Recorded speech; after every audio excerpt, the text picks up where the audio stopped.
Welcome to the first iteration, the first video, maiden voyage, if you will, of hard hats, shovels, and lunch pails. Schneider Wealth Management's look at one of our highest conviction investment themes, and that is infrastructure. First and foremost, we were reminded, right, of how critical infrastructure is.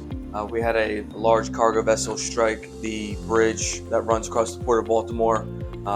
Fortunately, that bridge collapsed, and I believe 6 people lost their lives in that tragic event. But this event, I think, as a whole, is a very good example of how infrastructure is important to today's current economy. Right? If we take a look at the actual port of Baltimore, I believe over $80 billion of cargo goes in and out of that port every year. In fact, that was last year's numbers. And if we look at, I think the port of Baltimore is the largest port in the United States for cars and farmland equipment. I think over 850,000 cars went through that port last year. So very active, very critical piece of infrastructure for the United States economy.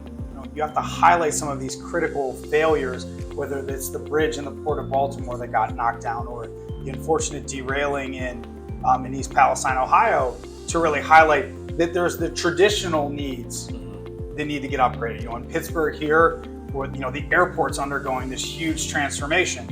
I just traveled internationally, and the Lisbon airport is run by a publicly traded company called Vinci. It trades on the Paris Stock Exchange. And it's probably the best airport I've ever been in.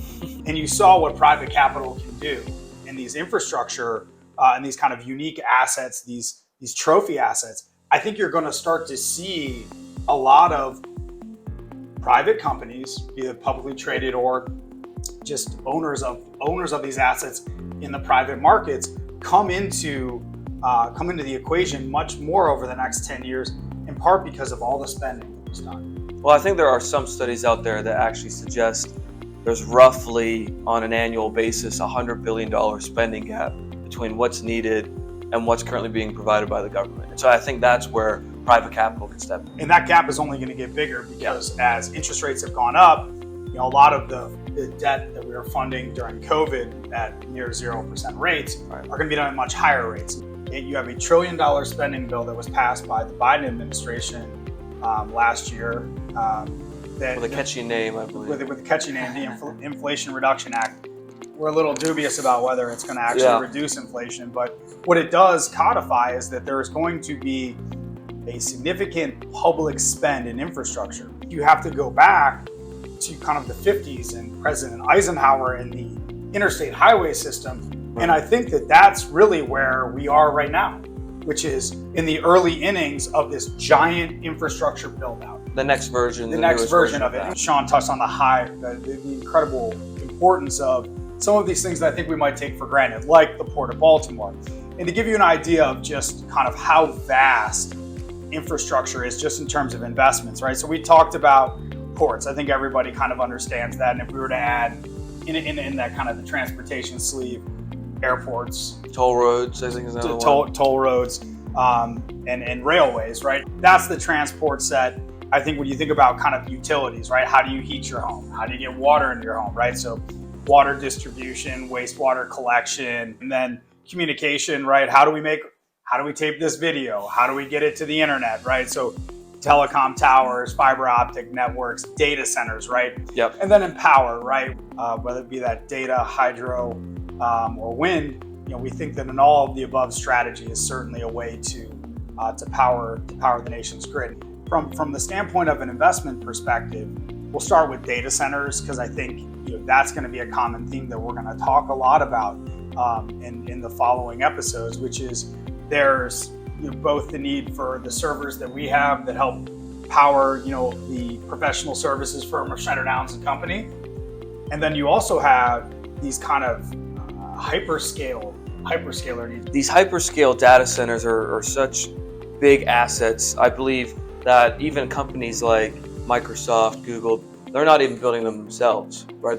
These are such massive big projects that they're actually getting external outside people to build these and manage these infrastructure assets, and then they're going to come single in. asset, single user, and they need so many of them that while they would like to develop them on their own, they have to outsource it to providers like Brookfield or Vantage or Digital Realty, just being a couple of these large hyperscalers that are helping to power this next iteration in AI. The technology is incredibly exciting.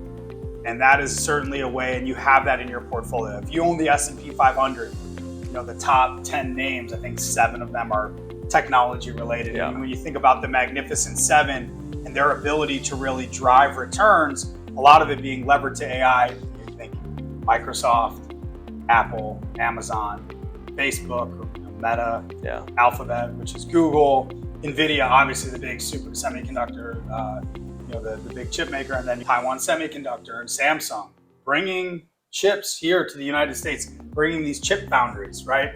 I think they're building their latest one in Arizona. You've got Intel bringing foundries, back to the States.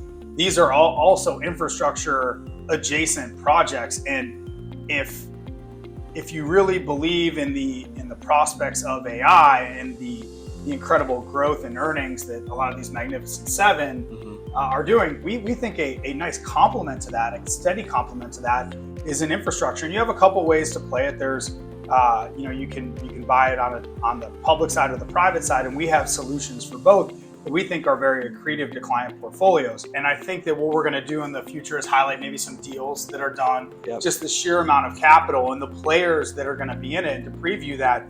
A lot of the most sophisticated, largest investors, sovereign wealth funds, both in Southeast Asia, the Middle East, large pension schemes throughout Europe and in the United States, are investing in this asset class, both for the current income that it can provide, but also now for the capital appreciation, because we truly are in the early innings of a really exciting infrastructure build out. So we look forward to talking to you about how infrastructure is currently in your portfolio for our clients. And if you're out there and you're a friend of the firm and you see this video and we don't currently work with you, we'd love to talk to you about how infrastructure plays a part in our client portfolios and how it might be able to help you in your portfolio as well.